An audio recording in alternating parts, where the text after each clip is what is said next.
every once in a while, every couple of years, I have to have these guys on the show, mostly because I can just show up unprepared and just tee them up. And they will essentially do a show on whatever comes to their mind. And 90 minutes later, I'm like, thanks for coming. And I get all the credit, like this show gets all the credit.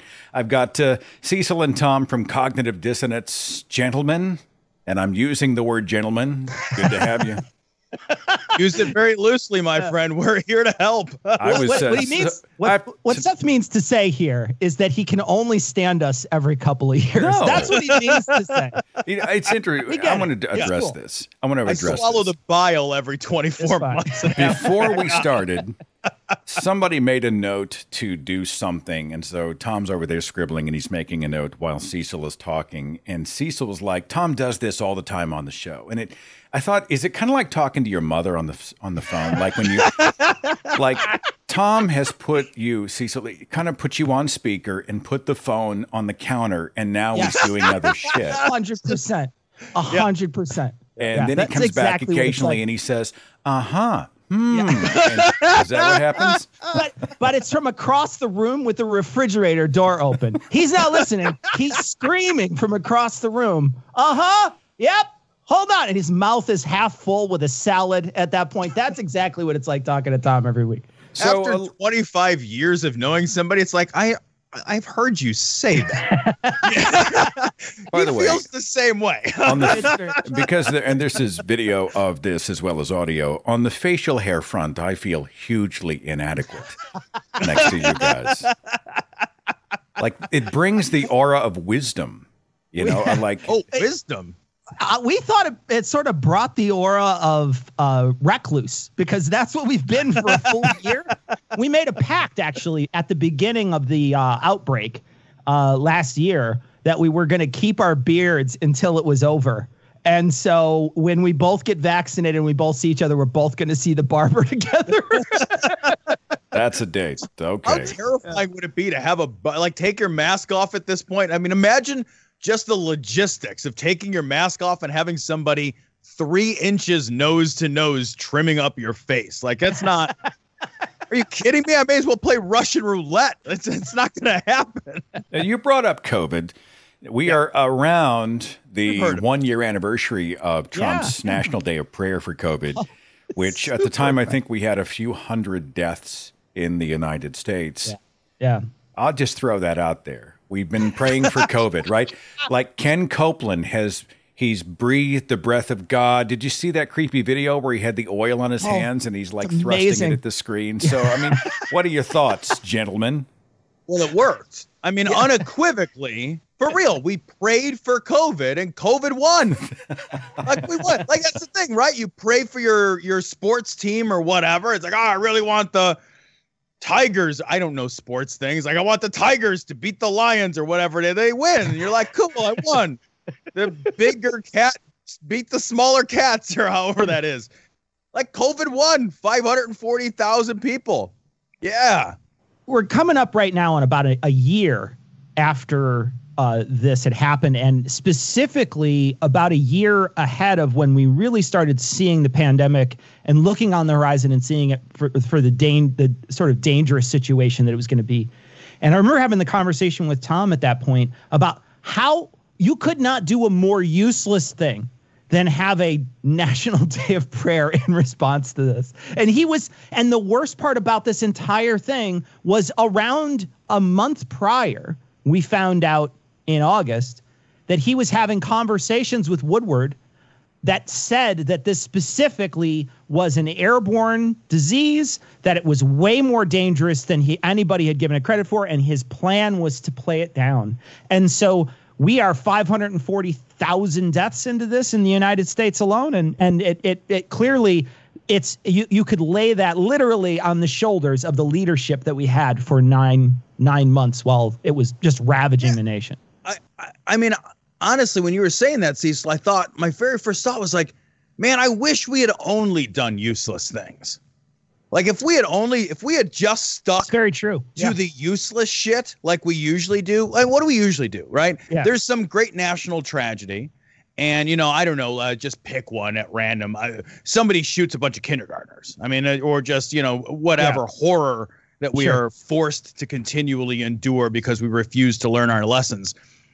This shit happens, and we do our useless shit, right? We have thoughts and prayers, and then, we move on to the next tragedy in the fucking tragedy train. That's the game. We all, and that's, if we had just stuck to doing, just literally, if we just stuck to doing the useless things, but instead our response was a day of prayer and then a great national lessening of the danger, and the national lessening and the national minimizing of the danger, and the politicization of the very simple things we needed to do as people, as a society, to even pretend that we cared about one another.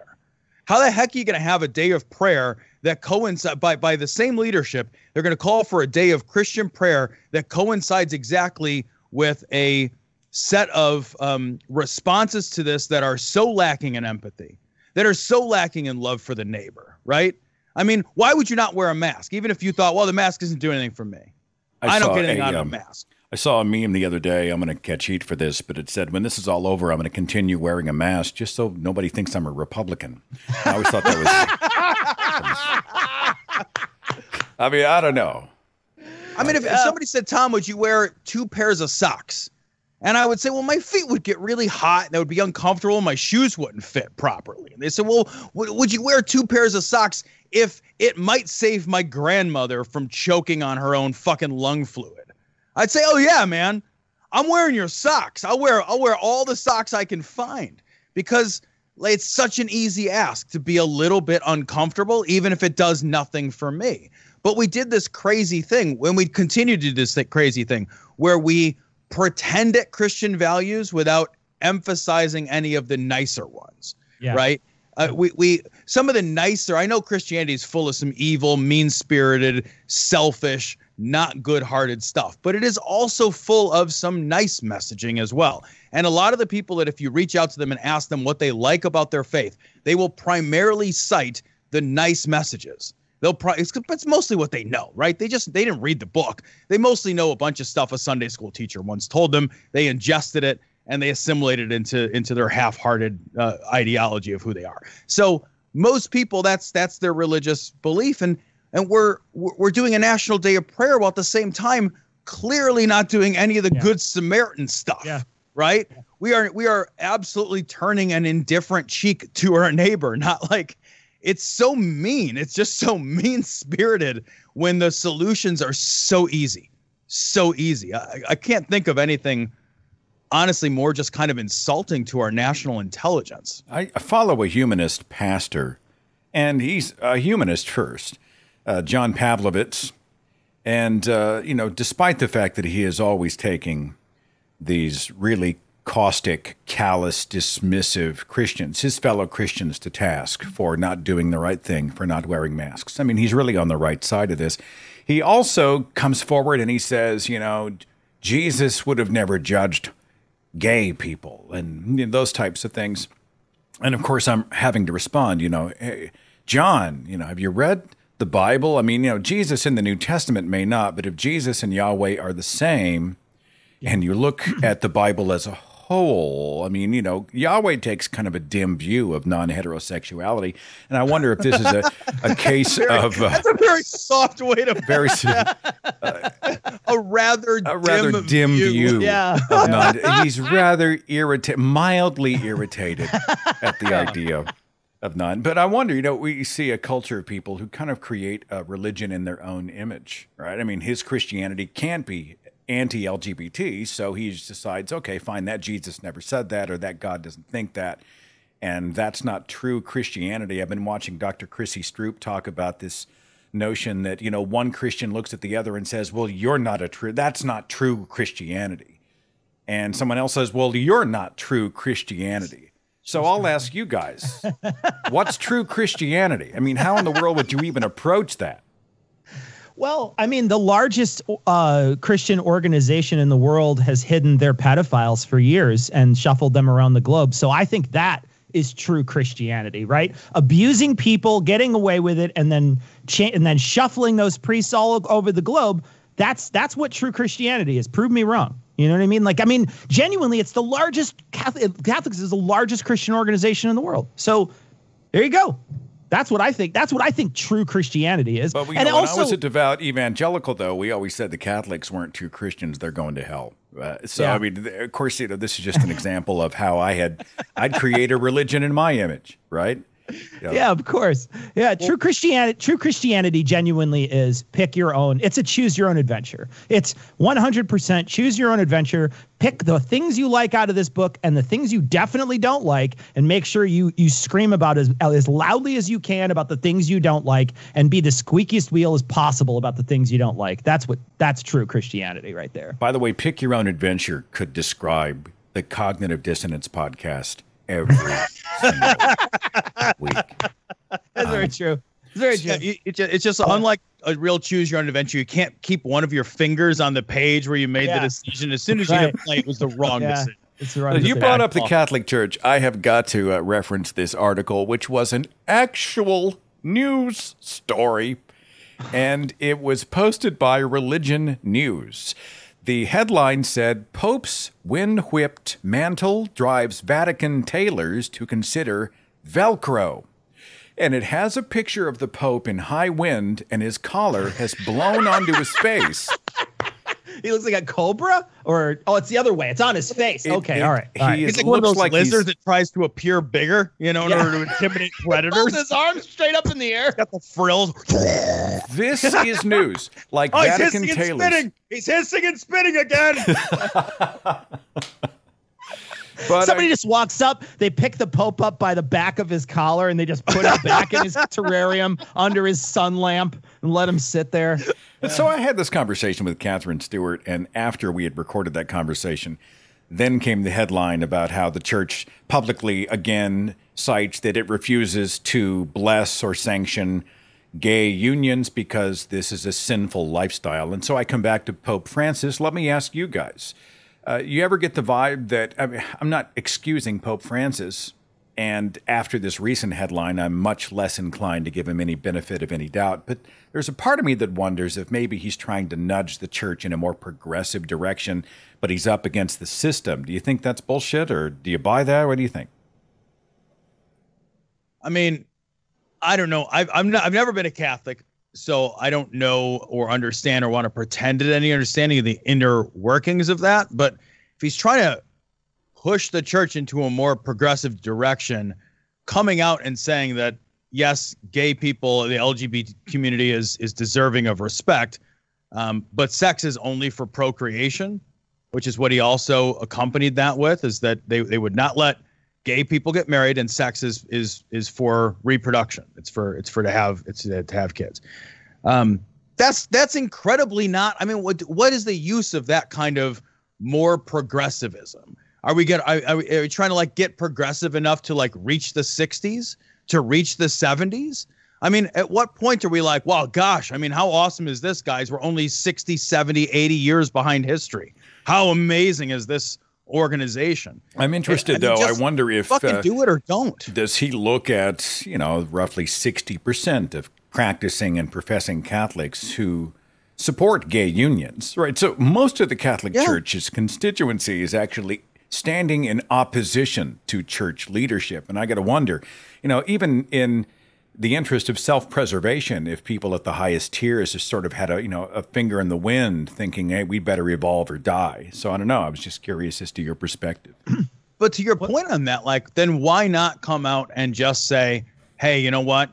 Our thoughts on this have evolved like they've evolved on many other topics.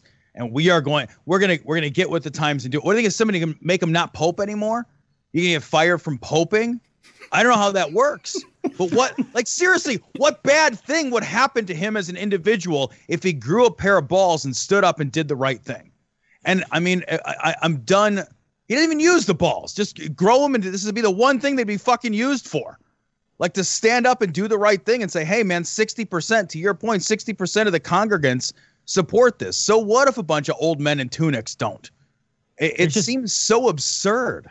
There's just one guy when he's when they make him not Pope. There's just one guy standing over the fire with a vacuum, sucking the smoke up to make sure that he doesn't get to be Pope anymore. I want to say though, non-procreation is on brand, right? That idea of non-procreation, when they say we want to make sure that sex results in procreation, is on brand for the Catholic Church. And I'm going to tell you a short story. My wife and I were married in the Catholic Church. My wife was a Catholic when we met, and we were married in the Catholic Church over almost 21 years ago. And when we were married, maybe 5 or 6 years after, she had told her priest that we didn't want to have children, that we were planning on being child-free. And the priest flat out told her that we should get our marriage annulled because it's useless in their eyes. He flat out said, just get your marriage annulled. And that is what sort of shook her away from the Catholic Church and turned her into more of a humanist now than anything else. And it's because of the bad ideas that literally fester in this. Their idea is if you can't fuck and create a kid, then you're not worth anything. Well, there's plenty of people out there that either don't want kids or can't have kids, but they can't participate in your faith because you've chosen that you have to shit out a kid every time you have sex. Well, that's ridiculous, and people leave because of it. And this is just one example of a person leaving because of it. It's a bunch of weird celibate old men telling us what the purpose of sex is. That is a bizarre. What a bizarre group of people to take advice in any direction on that subject from. Well, I don't do that. People go to Catholics, they go to their priests and stuff for marital advice. That's fairly standard. Yeah. They are untrained and they've never been in a sexual or romantic relationship with someone at all. Well, they professed they have never been. Right. Right. Well, one of the things that happens in the Catholic Church is I'm a non-Catholic, right? So I grew up a long time ago Catholic when I was a kid, and then after that I gave up my faith when I was in my 20s, and then I came back as a non-Catholic back to the Catholic Church to get married. And in order to get married, you have to do you have to do the fucking do-si-do through all of their shit to get married. It's like American Ninja Warrior course in order to get married. You have to run through a bunch of priests trying to hit you with a boffer and all kinds of crazy throwing checks the whole time. Exactly.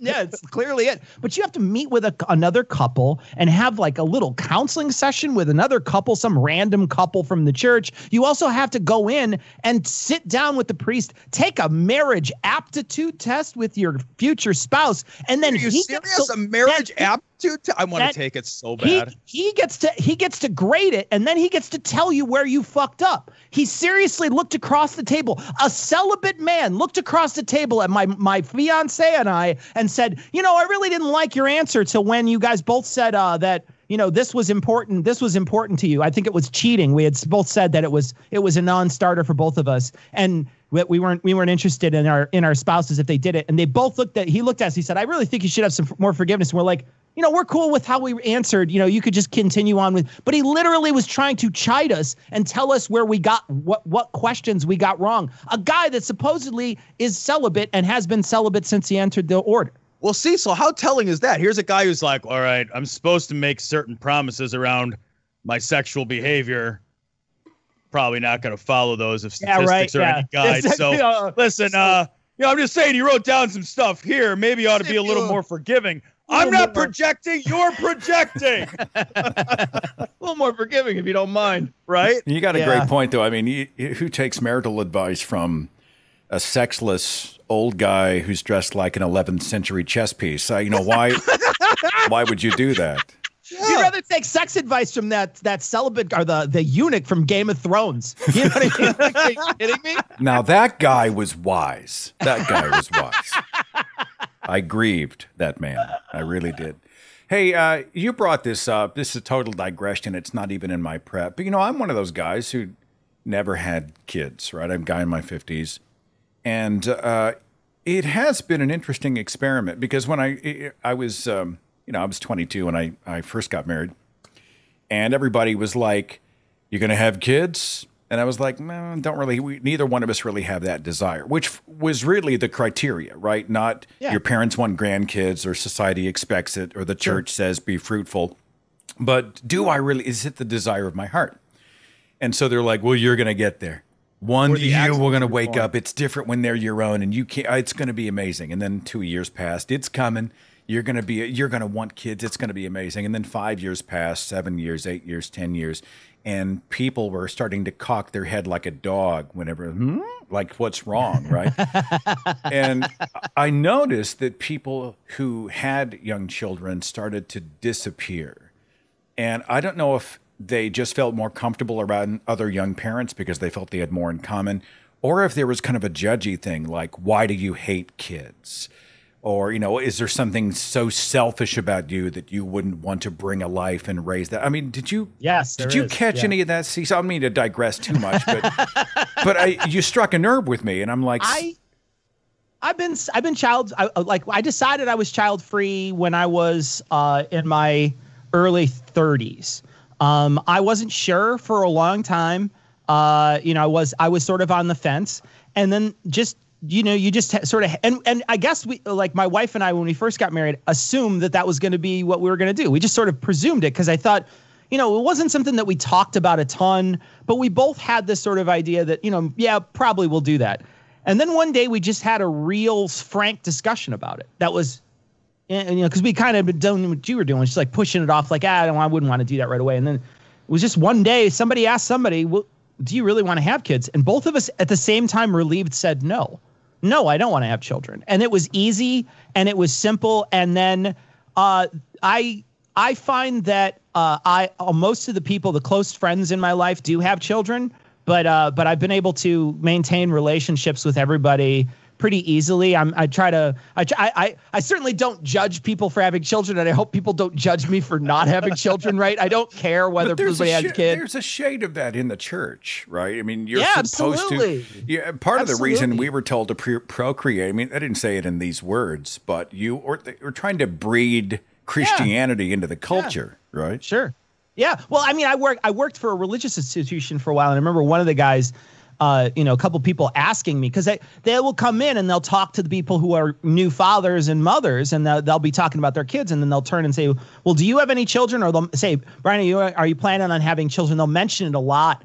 And I remember there was one guy in the group who had said to me, he said, because he had adopted, I guess they couldn't have children, right? And he said, because he didn't want to step on me and say, I don't want to ask you these questions if you can't have children, because that's something that people don't even think about. There's people out there who genuinely want children that can't have children, and people will ask these shitty, intrusive questions to those people all the time when their answer could be something like, yeah, we've had 8 miscarriages. Thanks for asking. That could literally be the answer, but there's shitty, intrusive people out there that will ask this question as if it's your choice all the time. Well, forgive the digression. I was just kind of curious. Like, we did a whole show. We did an actual broadcast years ago about people who were child-free. The child-free movement is actually a name for people who are community who want to find support and live in kind of a non-judgy world if they decide that they just want to live life on their terms and it does not involve procreation, I actually had some messages from a few people, private emails, who said, I would never say this out loud, but I regret. I felt pushed into it. I felt obligated by my family, religion, culture. I was young. I think of all the years that I could have back, how much more I could have discovered about myself. It's this sort of conversation, this forbidden conversation that you can't really have with anybody else. But when you're really thinking, there are more people probably who go there. And then if you really genuinely want children and it is the desire of your heart, then good for you. But if it's just because mom and dad want grandkids, they can just piss right off. Well, Seth, I'll say it out loud. I never wanted kids. I have 2 biological kids that were both just happenstance children. They were not. I wasn't as precautious as I should have been, and ended up with 2 biological and 2 stepchildren through marriage. And if I could go back, I wouldn't have any kids. Nobody says it, but I absolutely I would go back and change. Hang on, Tom. Your children stumble upon this conversation. I would tell them to their faces. I tell my kids don't have kids. I tell my kid, I've told all my kids if when they turn 18, if they'll agree to get sterilized, I'll give them I'll give them each a car or a trip to Europe. So, absolutely, I live a better life. I have no follow up. I have no response to. How do we get here? I love my kids. I love my kids. I do. I love my kids because they're people that are existent in my life. But if there was a time machine, I would use that time machine. I don't think those things are incongruous. I think you can love something that's here and that is a necessary part of your life because it's here, and at the same time recognize, yeah, my personal life would be significantly better if I had made different choices. I think and I think we can look forward at a world and say, well, great, it's 2021. Should we really bring more kids into the world? And I think that answer is a fucking hard no. This brings us to another hard conversation that people sometimes have. And it's counterintuitive to say that we should speak ill of the dead, right? Whenever Rush Limbaugh, he dies, right? This bigoted, hateful, opportunistic, fat cat, right-wing conspiracy nuts. I don't even know. I can't even know. I used to be a ditto head. I used to listen to Rush, and then on the other side, realized. Me too. So he passes away. And we draw a circle around the fact that this guy was the poster child of just rampant day-to-day vitriol and awfulness. Yeah. And people will then look at you and say, you know, he's gone, and we really shouldn't speak ill of the dead. And I'm like, where's that written? Like, just because you die, you were not awful. Like, we don't talk about that. I mean, you guys want to talk about Limbaugh, his death, the speaking ill of the dead? I'll just toss it out there. Either one. I think if you're going to speak ill of them while they're alive, the fact that they quit doing that doesn't change my ability to speak ill of them. I mean, I was happy to lambaste people like Rush when he was alive. I thought he was a terrible person. When he's dead, I think I'm glad that he's done being a terrible person. The world got better. That's just objectively true. I mean, if you look at the damage that a guy like Rush has done to the world, it's measurable. If you want to look at the rise of Trumpism, it has its roots in guys like Rush Limbaugh. And it genuinely does. That sort of anti-intellectual populism bullshit and our ability to rally around that kind of nonsense and spread messages that have no basis in reality but a basis in cruelty, that stuff began and was popularized by guys like Rush.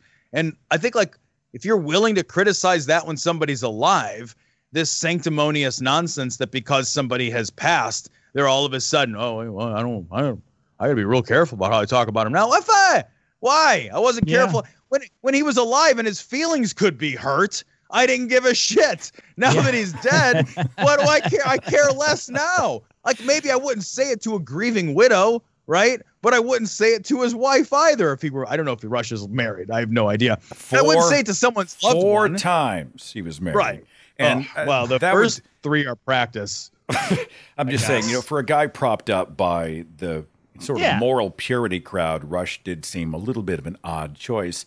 But I was that guy, like you're talking about me. And Cecil used to be that guy. Like, I would drive my car. I would leave work. I got off work afternoon, and they'd play Rush from 1 to 4, right? And so I'd start the commute at 2 o'clock, and he'd be doing his monologue. By the time I got home, I was almost chewing on the steering wheel. I was outraged. Everybody's coming for me. There's injustice everywhere. America, my freedoms are under attack.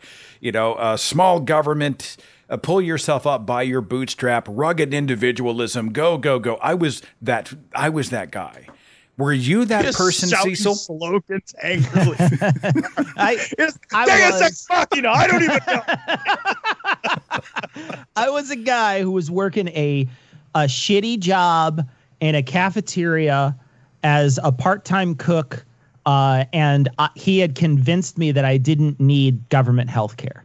He was good enough back then to convince me that I didn't need government health care when I had shitty, terrible health care from work. And I was a young man at the time, right? And it was easy to convince me because I wasn't really sick very often. I didn't get hurt, and I wasn't, you know, because it's easy when you're younger to convince those people of that they don't need health care. And the fact is that he convinced me so easily. It was all during the time when Clinton was pushing for all of those the healthcare measures that I was listening to him. And I remember listening to it, and that went nowhere. And I remember getting into arguments about it with other people and using all his talking points because he was so easy to use the talking points. When he died recently on our YouTube channel, we eulogized him with his own words. And so what we did was we played Rush Limbaugh talking, and we read things aloud that he said. And then we played a couple of a little, I don't know, I guess they were, there's a meme out there of these dancing guys who have the coffin on their shoulders and they're dancing. And we played that many, many times throughout the entire stream to eulogize Rush Limbaugh as the pathetic, shitty, infected asshole that he was. You know, I guess the word reverence probably would not be an expectation. Now that I think about it, there's literally no reason to walk on eggshells around a dead man. You know, there's no reason to do it. And the people who want you, what they want to do is they want you to be quiet. That's what they want. Look at the right when Ginsburg died. Look at how immediately they were laughing, and they were just as ghoulish as everybody else is. So don't let anybody play this moral superiority card on you to say, oh, you know, how dare you? Look at how you act when Rush Limbaugh dies. Look at how they act when a famous leftist or somebody on the left dies, and they do the exact same thing. Everybody rejoices when someone they don't like dies. What's that line? I think it was Twain who said, "I've never killed anyone, but I have read some obituaries with great pleasure." Exactly. I think that's the quote. I have felt that. I mean, let's face it. There are some people, when they die, it represents a net gain for the goodness of humanity. Absolutely. So, I'm not going to speak. I mean, like, I hate to use that card, but like, is anybody like, well, you don't speak ill of Hitler? I mean, no, it's absurd. There are some people that are they're awful.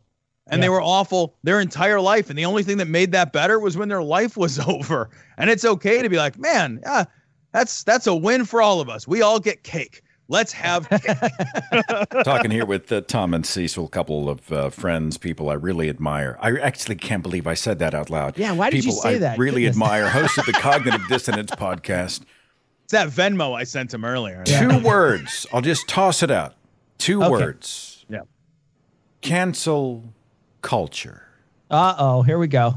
What are your thoughts, gentlemen? I just canceled you. Way to go, Seth. Congratulations. I just canceled you. Well, great. I'm going to go out and talk about, I'm going to go find about 15 other outlets that I'm free to talk on and tell you why I can't talk freely on them. That's what I'm going to do. No, really, what do you think? I mean, I feel like what people don't understand is that whenever anybody says so-and-so got canceled, what happens is that nothing really happens to them very often. You know, it's very often it'll just be like someone told them that they were being an asshole and they thought that was cancel culture. I mean, if somebody loses a job or something like that over it, you know, oftentimes when that happens, someone has done something pretty terrible. And so I don't ever look at this as a way to I don't ever look at it in a really in a bad light. I always think about it in a way like you should be responsible for the things you do and say. If you're not responsible for those things, you know, some people you might have to be responsible for them. And you've got to say things in a way so that you're willing to take the heat for what you say. I'm willing to stand up for everything I've said up till now. I'm willing to anybody can send me a message and talk to me, but I'm willing to stand up for anything I've said up till now. Not Tom, though. Tom, he refuses all responsibility for everything he said up to now. I actually think it's a fairly difficult issue. I don't believe in free speech as consequence-free speech. I think that's nonsense, right? And I think that we have a really uneasy relationship right now with the idea of what is the new public square, right? So we have a rapidly evolving public square where the reality is that the public square is owned by private organizations rather than is an actual physical public square that you'd go out and pass out leaflets within, right? The public square is now owned by a series of tech companies. It's Twitter, it's Facebook, it's, you know, whatever is after those guys. And that will just continue, and it will likely continue to accelerate.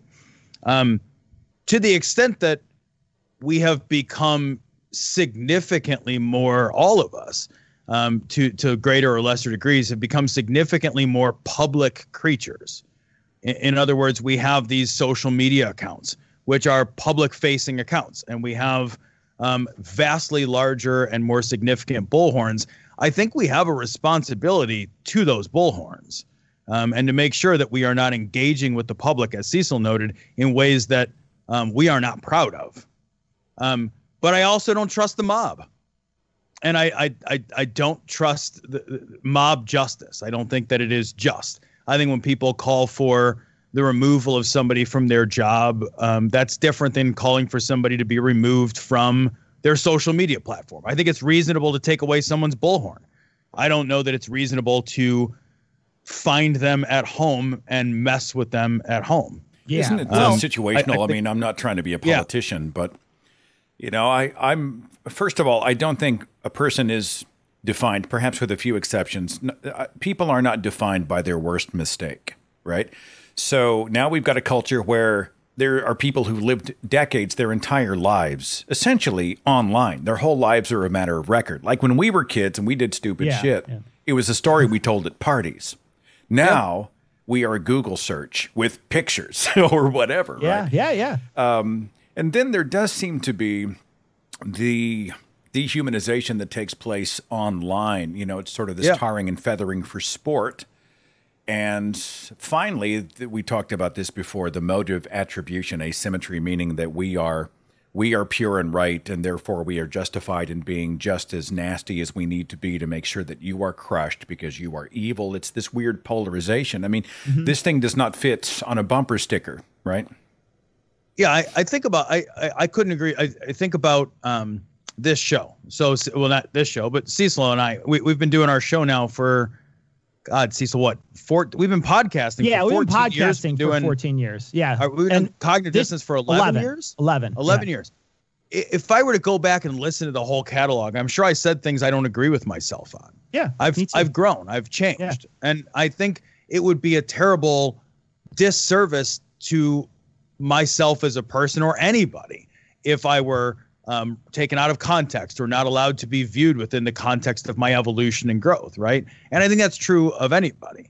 And the internet is a cruel mistress, man. It just is. It's a place where everything goes and nothing dies, where everything can be dredged up, where small mistakes can be decontextualized and amplified. It's a rough place, and we have not developed really high quality social rules around that. So to the extent that cancel culture gets it wrong, and it does sometimes get things wrong, and sometimes it has this vigilante-esque quality to it, where it seeks to find people where they live and work and take out some kind of retributive justice upon people. I think that's genuinely and deeply problematic. However, when you simply face the consequences of, you know, horrible, bigoted things that you say, and those consequences include things as egregious as now you can't play online anymore, I am a big shrug on the second one. I got to say, John Ronson has an interesting point in his book, So You've Been Publicly Shamed, which is that everybody gets a lick in. Everybody gets to take a swing online, and there's no way to moderate that, right? So if you do something horrible, or even something not so horrible, and something's taken out of context, like Tom says, sometimes people will pile on this in this sort of big long line, attacking you over and over and over again, and it doesn't stop. It will that something like that can be brought up again and again and again and again, and the outrage is just as pure 10 months from now as it is the day it happened. It might not be happening as often, but people are still just as outraged at you, and still will get a hit in on you and throw something at you, throw a tweet at you or whatever for something that you might have changed your mind on years ago. And so that is a problem with online culture. And that book, I think, is a really great example of some people that were really viciously attacked for things that were taken, stripped completely of context. I am interested in, I'm sorry, Tom, go ahead. Do you have another thought? I was just going to add to what you said earlier about when we were younger. When I was a younger person, I'll raise my hand. I was not a very nice person when I was in my late teens and early 20s, but particularly in my late teens. I was an angry kid. I had some problems. I was not a nice person. If I had had an online presence at that time, I have wondered if that would have come back to haunt me. If my inability to forgive and to be kind and to find empathy, those things which took some maturation in me as a person to come to, you know, would I be able to sit here and have this conversation with you if there was a public record of every dumb, mean-spirited, cruel thing I did? And also if I had the tools at my disposal at 16 or 17 to be mean-spirited in the same way as people have the tools to be mean-spirited now. One of the things we have available to us now that didn't exist when the three of us were growing up is we had the tools to find other people who are pissed off about the same stuff. And rather than find a whole, like when we grew up, if we were mad about something, we went out in the world and we had to contend with other people who didn't agree with us. You go online, you can find a whole bunch of people that are mad about the same shit, and they'll just amplify your anger, and they'll reinforce and solidify and concretize that kind of anger. And I look back at my own life and I wonder, if I had access to the internet at 16 or 17 or 18 when I was a very angry and misguided youth, would I have turned into an angry, misguided 20-something and 30-something? And I don't know that I wouldn't have. And so, you know, I look at that and I think, man, we got to give people some grace because they have tools none of us know how to use. And they're using them and they're growing within them and they're evolving within them. And I don't know that it is fair to say, you know, as people grow and mature, that what they said 2 years ago, 3 years ago, 4 years ago is who they are. Because who I was when I was 18 or 20 is not who I am sitting here at 43. But the internet has an infinite memory. And cancel culture can sometimes pull way back into that Wayback Machine and find and decontextualize those pieces. And they are troublesome, but they are not necessarily who we are now. And I don't know that I would have the benefit of that same grace if I had had those tools when I was younger. But you guys are like me. I mean, don't let me put words in your mouth, but I'm definitely part of the liberal camp, right? When I look at human rights issues, when I look at the role of government, when I look at LGBT rights, right to die issues, the legalization of drugs, our role in the world, the non-theocratization of the United, not turning this government into a church. You know, these are all really liberal issues. Yes. In my opinion, they are. But it's so unpopular if I stop and say there are some liberals out there who've just lost the plot, right? They've just taken the train and they're just off the tracks. They are, you know, I think perhaps the enemy is extremism. There's an intolerance, I think, in almost every tribe. There's an intolerant faction, incapable of self-reflection. And I do worry about that among many of my, at least a few of my fellow liberals, where they say, apparently believe that if we stop and sort of clean our own house and address some real problems that admit that we're not perfect and we may have some toxic agents, that somehow we've sold out against the larger problem of the other, the enemy out there. I don't know. You guys are progressives, for lack of a better word. Do you have an opinion on that? I don't know that I've run into a ton of really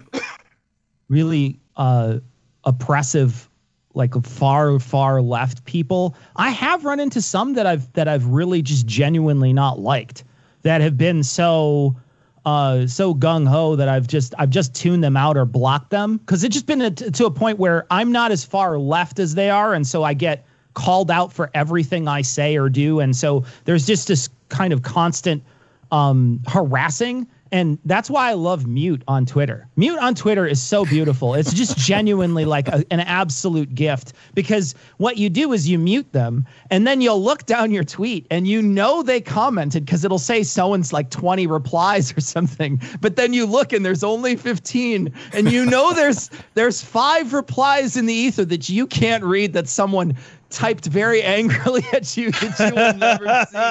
And it's just so beautiful to see. I think it also becomes a discussion about how much oxygen you give people. Yeah, right?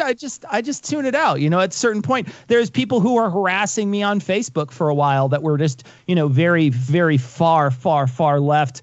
that would attack me for almost anything I would say. And so it's super easy just to block people and say, I'm good, I'm fine. Most of the over the years, our audience has self-selected. We have self-selected a group of people that like what we have to say, that like sort of the sort of position where we're at. And that's a good group of people to have around you. I think, our audience has sort of leveled out to that point where it's not gonna have any real far right extremist or even conservative that's gonna listen to it. It's just they're not gonna find it interesting. And the people that are way super far left probably don't listen to us either. Well, I'm sorry you're such an opponent of free speech and you live in an echo chamber.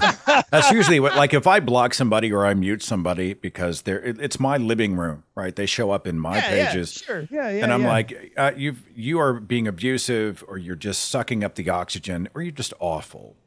Then it's like, well, enjoy your echo chamber, you centrist piece of shit or whatever it is like that. So. Yeah, because free speech requires that we capitulate to an unlimited amount of insults. That is exactly because the thing is, like, in your real life, nobody would put up with that. If you went to a party and you went to a cocktail party and you had a spirited disagreement with somebody and all of a sudden they were calling you a piece of shit.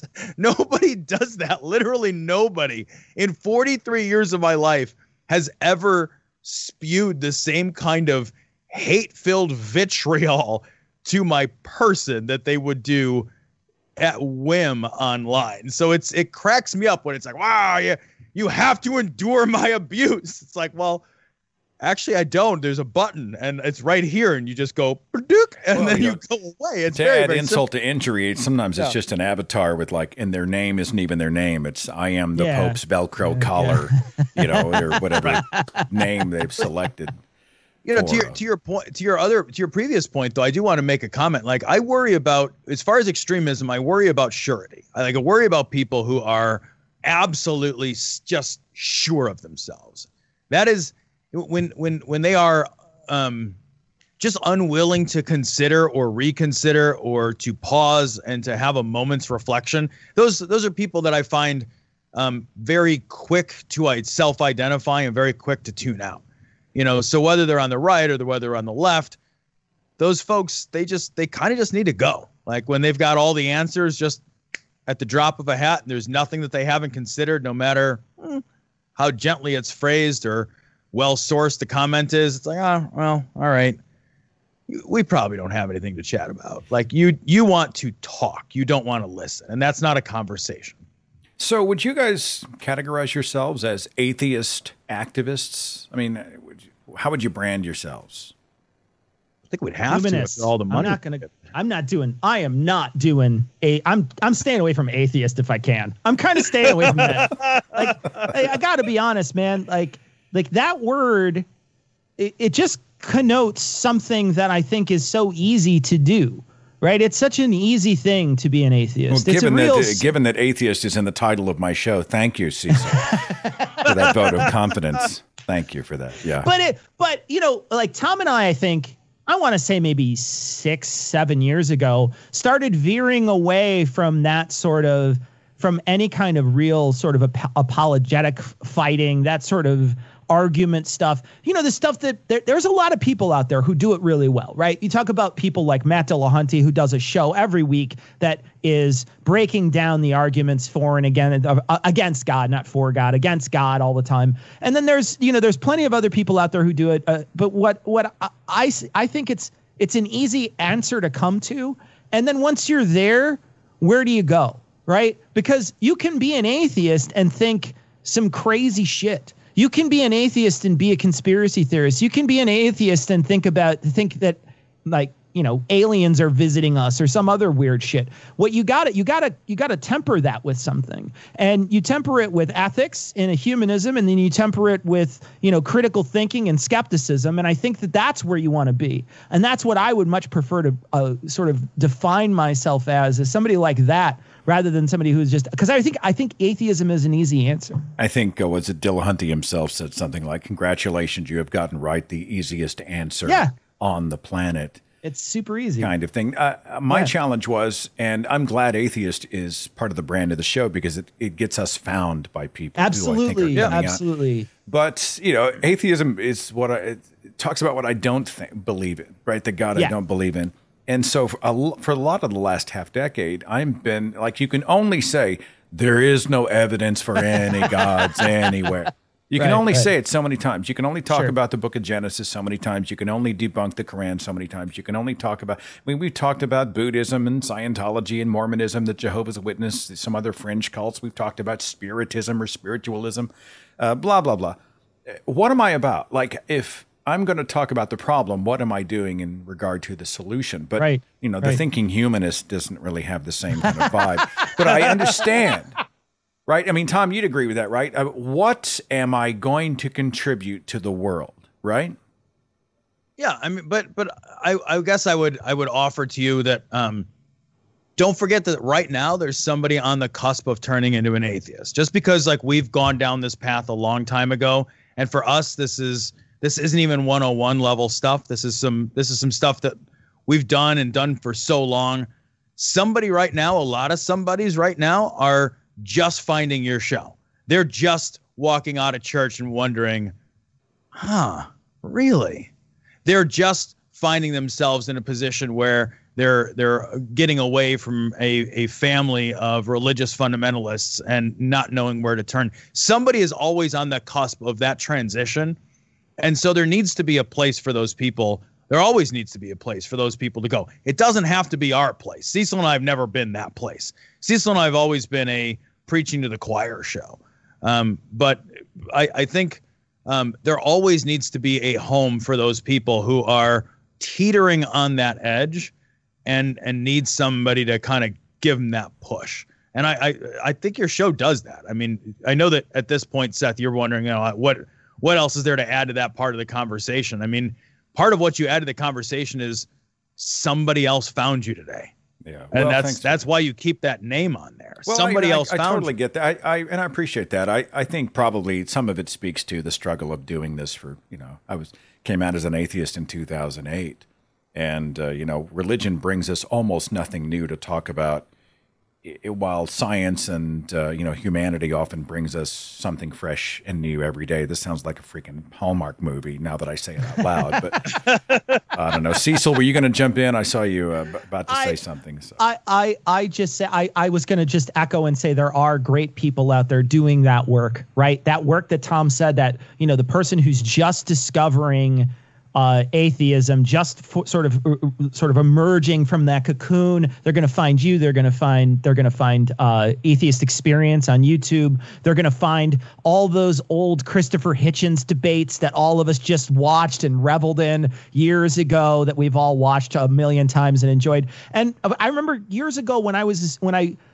listening to Art Bell. I don't know if you're familiar with who Art Bell is, but Art Bell explain Art Bell for the audience who may not know. So he did an overnight show called Coast to Coast AM, where he just literally talked about supernatural, paranormal things on his show for UFOs hours and hours. Bigfoot and crazy shit. Yeah. Exactly, yeah, ghosts and hauntings, and to Bigfoot, to the Bermuda Triangle, to all that stuff, and he would have Time Traveler Wednesday, where we would literally open up the phone lines to time travelers who caused stuff. It's the craziest shit you ever heard. But when I was a kid, I ate it up, exactly, right? I loved it.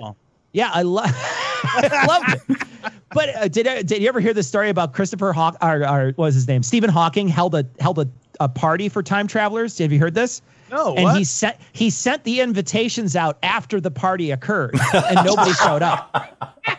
So, but anyway, so I remember listening to the show, and I remember I had stopped listening for a while, and I came to a job, and I was sitting in my job and just sort of doing data entry, and I found those online, and I was like, oh my gosh, I got to listen to these again. I started listening to them, and I was like, what the hell is this crop circle stuff? This is so stupid. Why was I so dumb as a kid? And then I typed into Google this thing that changed my life, which was, what's the opposite of a believer, is what I typed into Google, because I didn't know. And what came up was skeptic. And I found Skeptic's Guide to the Universe. It was the first podcast I ever listened to. And I listened to that podcast, and that podcast genuinely changed my life. It made me think skeptically. And so there are people just like me that are coming out of all of that stuff that need some place to go. So they'll go to Skeptic's Guide, they'll go to you, or they'll go to Matt Dillahunty's show, and they'll get the things they need. But once they have those things and you want to laugh at people, you come over to our show. Right. And we have a lot of fun hanging out and chilling, and we don't ever really cover that stuff. We don't ever talk about those, the ABC to get away from God, because we presume you've already done that. Well, I just want to say, if there's all of our activism and giving is based on humanism. Like we've been 100%. We've been giving charitably since, I don't even remember, but all of our giving isn't really to atheist causes. It's always to humanist causes. It's to Doctors Without Borders, or it's to modest needs. Yeah. I just want to say, if there is someone who's kind of a seeker coming out of religion, and you Google searched and you found this broadcast and you're listening to Tom and Cecil, I just want to tell you, it's not always like this. Not like this all the time. Join us next week. No, I'm just kidding. The back catalog can be found last week, actually, any week. But your show is good therapy. It's like when you look at the insanity of humanity and you just need to say the quiet part out loud, like the stuff that drives you crazy. You guys, you know what? And if you guys haven't been canceled, it really does give hope to the rest of us, I think. Yeah. Lighter subject. I'm going to throw out a Barbara Walters question here real fast. But earlier this month, did you guys catch Harry and Meghan on the Oprah interview, the royal family thing? I've had these conversations about the royal family, the divine right of kings being born better than someone else, and everybody's take on Meghan and Harry. I don't know. Do you guys know? Do you care? Have you talked about it? We have talked about it. Yeah. What are your thoughts? I will say this. The amount of you look at the amount of racism that Meghan has to go through the press. I didn't even know about until Tom pointed out to me, because when we were talking about it, I didn't know about it. And Tom pointed out just the stark differences between the two princesses or whatever. And you look at the amount of racism that she has to go through the press. Look at the amount of racism she has to go through with her in-laws. And then realize that could be a billionaire, I guess. And she's one of the most popular people on the planet. She has one of the biggest mouthpieces ever to tell her story to in Oprah. And she still is discriminated against. So that tells you, even with that massive amounts of privilege, she's still discriminated against. Think about all those people that don't have that massive amounts of privilege and what that does to them, right? Think about that. Think about all those people whose story goes untold. This is an interracial couple. It's 2021, for crying out loud. It was seriously having a conversation where we're like, oh man, I don't know about interracial couples. In 2021, what the hell is happening? And the idea that all these people are now currently looking at this couple, and there's this weird conversation that has to be had. And the only reason they're having it is because they're surrounded by this gigantic bubble of privilege. And there's so many people in the world that go without, that have to deal with this on a daily basis. I saw this meme. I don't know if it's fair to the Queen, because honestly, she came off pretty well in the Meghan interview, but it shows the Queen going up to Meghan and her child, and she's got that sort of poster of color swatches, just checking the swatches. No, it's so wrong. Holy shit, it's just so amazing. Wrong. But I don't know. Tom, are you going to jump in on? I watch it and I realize a lot of this is packaged for the mass viewing audience. But we can rail on them for the idea that if he hadn't been born into the royal family, he would likely be just a schlub like the rest of us, right? The reason he's able to have the $100 million Netflix deal, et cetera, is an accident of birth, if we're going to be honest about it. But at the same time, I look at the two and I think, you know what? Good on them. Right? They said, you're not going to tell us how to live. We're going to live on our own terms. We're going to go and be our own family, do our own thing. There's a part of me that kind of admires that. I don't know if you wanted to speak to that, Tom or Cecil. Yeah, I think there's a couple of things that I have come to realize that I do find really interesting about the monarchy. And one of those things is that on an individual person, the people involved, it really does. Life is luck of birth, to use your the whole of your life. Whether you're whether you're born beautiful or not, whether you're born rich, whether you're born a monarch, whether you're born, not a monarch. Most of a vast amount of how we turn out is just an accident of birth that none of us have any control over. And you look at these people who are born into the monarchy, and this is a fucked up family. It really is a pretty fucked up family. And when you trace it back, you realize, yeah, well, of course it is. Of course it was. It never had any hope to be anything other than a fucked up family. It's a family living with a different set of pressures, a different set of realities than, the whole of the rest of us. And I think that kind of idea that, man, you take a look back and look at what this represents. Look at something like Meghan Markle.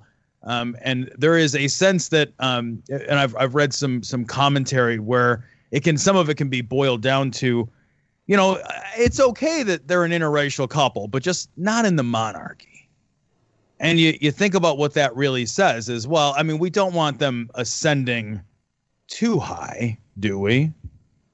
I mean, we don't want them to be our nearly gods, do we? And it's a fucked up viewing lens to use, but I think it's actually a fairly useful viewing lens to use for what it represents about British culture and about British history and about, just kind of the bizarre accidental nature of the luck of our birth and what that means for how we grow up. I actually have come to find the whole thing kind of fascinating the last couple of years. You guys ever watch The Crown? I mean, like we've been addicted, but yeah, I have watched it. That's far more interesting than I thought it was going to be. Yeah. I think it reveals a level of dysfunction, right? Tradition for its own sake and the damage it does. Rather, I'm reminded of this poster, and it shows the running of the bulls in Spain, and the caption says, "Tradition, just because you've always done it that way, doesn't mean it's not incredibly stupid." And I think about that in many ways in regard to the royal family. Cecil, were you going to jump in there? I was just going to say that when it comes to the royal family, I'm like Tom with sports. I'm literally at that level. When he would call a sports ball, I'm like, is that a crown thing? I don't know. Whatever. Know your strengths and weaknesses. Exactly, Cecil. man. Yeah. No. Yeah. All right. Your strength. Here's the kind of segue you should not try at home, kids. Knowing your strengths, you are a chef. Is that correct? I am both a patisserie and a culinary chef, yes. Yes, and you actually have some amazing videos where you are crafting different delectables, and you've got videos online. So let me season liberally on YouTube. Let me drag you into a conversation that we addressed on this show. I'm just going to take it. Everybody just chill. I'm just going to take a minute, but I've got a freaking chef on tap, and I need to get an opinion, and I want Tom to weigh in as well. We are struggling to find good homemade mac and cheese. And I'm like, well, screw it. If you can't get good homemade mac and cheese, if it always comes out like goop, then I'm just going to get Kraft for $1.99, add the cheese packet, and I'm all set to go. It's good enough for me. Mr. Cuisine, please help me understand. Is there a way to make good homemade mac and cheese that does not suck? Cecil. Absolutely there is. What you need to do first is you need to make a roux. Do you know how to make a roux? I have no idea what a roux is. What's a roux? Okay, so it's equal parts butter and flour, okay? So you're going to want to take equal parts, and that's by weight of butter and flour, okay? They also do it on if you look on the side of the stick of butter, you can cut at those lines, and you could do by volume as well. So if you want to do it by volume, you could look on the side, and it says a tablespoon. You could cut that tablespoon off, and then take a tablespoon of flour. You're going to want to melt your butter in the bottom of a pan, a saucepan. So that's the one with the high sides on it, okay? And then you're going to want to melt that butter, dump your flour in, and whisk the hell out of it. You're going to want to whisk it until it starts foaming, okay? Once it completely turns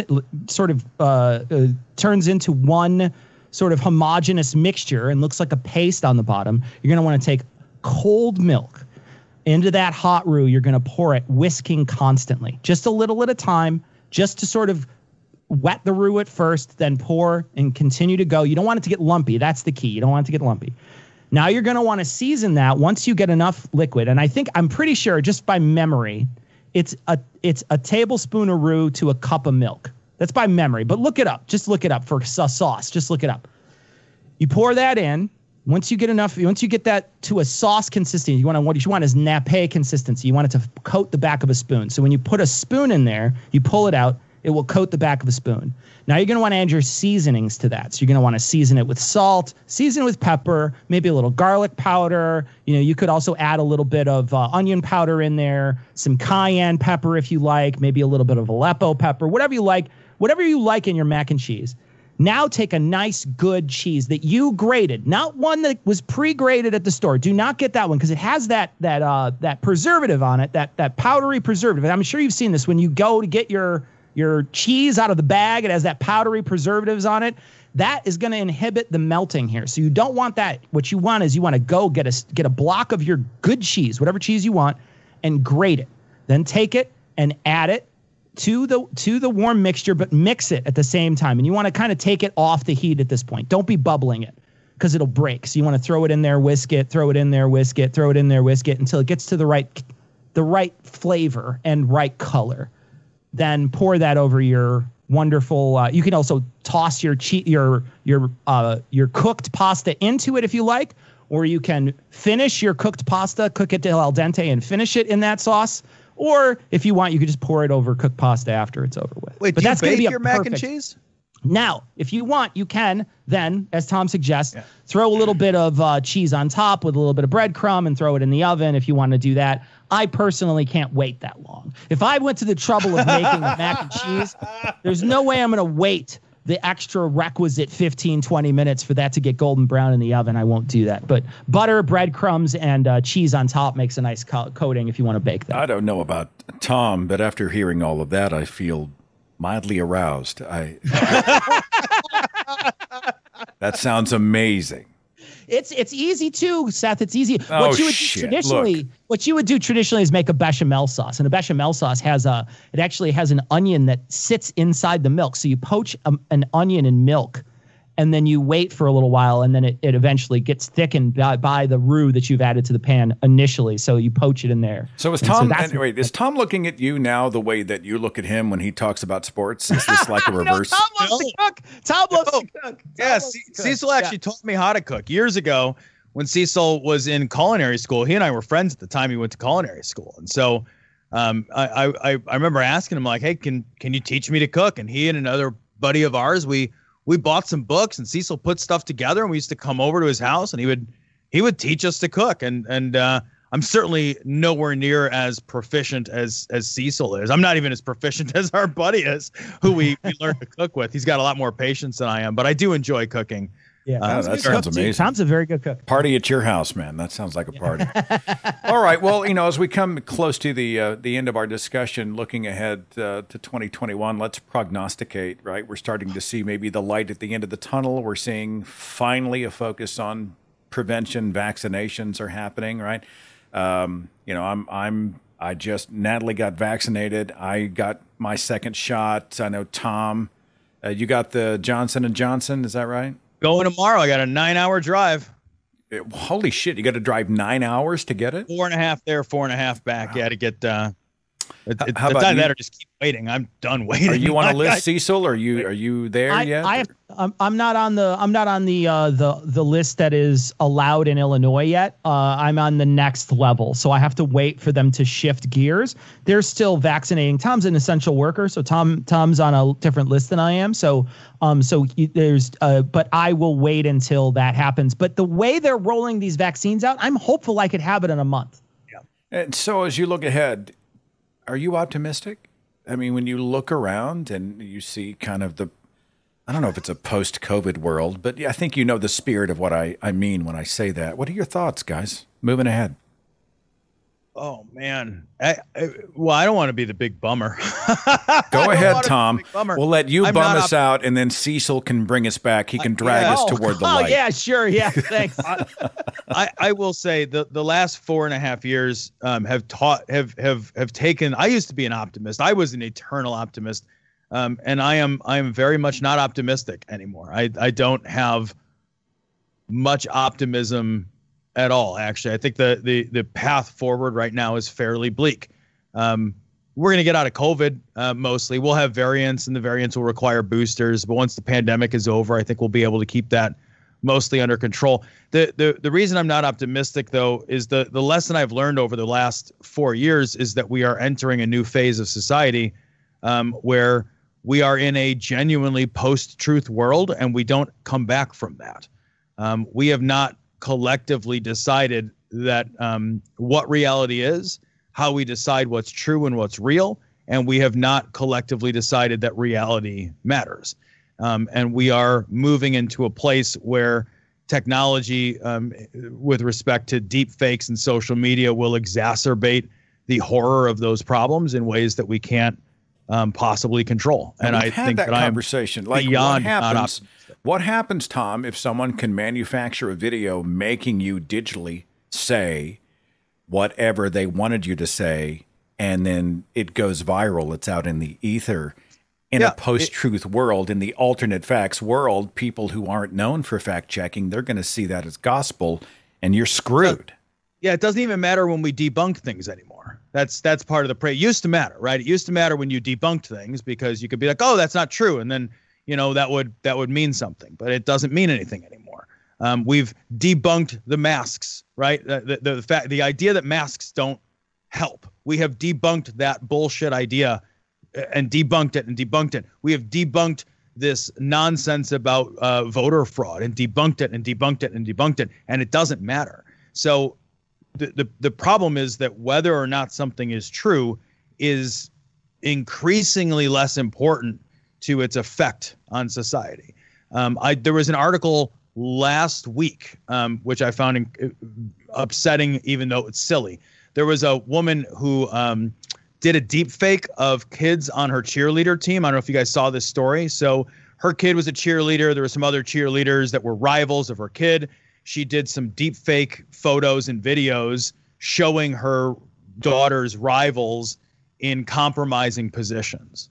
This is just some lady at home. She's not like an IT professional. She's not a digital effects creator. She did these deep fake videos. Now, thankfully, she was caught making these deep fake videos of these young ladies in these compromising positions. But that technology will only continue to become easier, more user-friendly, more accessible, and more difficult for us to parse truth from fiction with. So bad actors will continue, and bad actors include state actors, right? Like that seek to do us all harm and to sow division. So we're in a tight spot, and until we figure out that truth matters, and that facts make a difference, and that how we come to truth is an important part of who we are, and we teach that, we're in a lot of trouble. And so I'm beyond not optimistic. When I said earlier, and I meant this genuinely, that if I could go back in a time machine and not have kids, this is a part of it. I don't think that the future looks really promising for any of us as a result.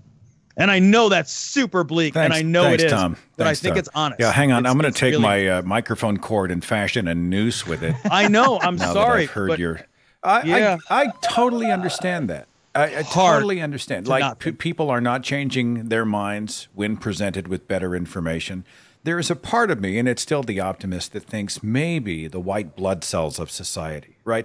Like the antivirus culture, to advance to try to keep up with the viruses. Maybe there will be kind of a counter force to the deep fakes, all of these other instruments of bad agency out there. Maybe there will be some sort of societal resistance or corrective that evolves with it. I don't even know what that looks like. It's what I tell myself to keep from being totally pessimistic about the future. Cecil, do you want to chime in on this? Yeah, I mean, I feel like Tom and I talk about this all the time, because it is a scary place to be. I think one of the things that we can't lose sight of, though, is that they're, like we said earlier, just like the people that are coming out of religion all the time, there's people coming out of QAnon all the time. There's people coming out of these places all the time, and they need support, and they need to hear things to help them grow and help them get a better hold of understanding how these arguments and these tactics work against them. And Tom and I talk about these tactics and these things all the time on our show, and there's plenty of other shows that do this sort of thing. So while debunking might not help the masses, debunking does help learn and teach all these people that are coming out and shaking this thing off how it's done, and how they were duped. And so I think it's still important work. It's just not going to change massive people. You're not going to make a debunking TikTok and change somebody's mind with it, but you may help reinforce someone who is just coming out and learning about it. So maybe there's your optimism. Maybe that's the piece, is I don't know how to change their mind, but once they're sort of just newborn into the skeptic world, hopefully they find those resources that help them learn how to debunk it and learn how to combat it in the future. I'd like to think whatever the solution is, it's not giving up, right? I mean, right. No, I don't think that's no. Yeah. So I am not optimistic, but I am going to fight like hell. Yeah. I don't know that I'm going to win, but I'm not putting my sword down. Tom not until they and pry it Cecil, from my hands. The host of Cognitive Dissonance. You may be accidents of birth, gentlemen, but you're happy accidents. I'm glad those accidents happened. I just love you guys. You're just brothers. Thank you. I appreciate your show, and I'm going to send as many people who haven't heard of you, who are, regardless of where they are, find these guys, bookmark them, subscribe, just be a part of that. They're not really scary. They're really good people with good hearts. They love to laugh. They take no shit. They are your kind of people, and they're my kind of people as well. All right, well, we'll let some time pass, and I'm going to call you guys. My people will call your people, and we're going to have to talk again. In the meantime, you guys be safe out there, okay? We will have to have you back in studio again, Seth. We had you one time in studio. We had a blast. We'll have to do it again in the future. We'll plan it in the future for sure. Thank you so much for having us on your show. You betcha. Thanks so much. This is great.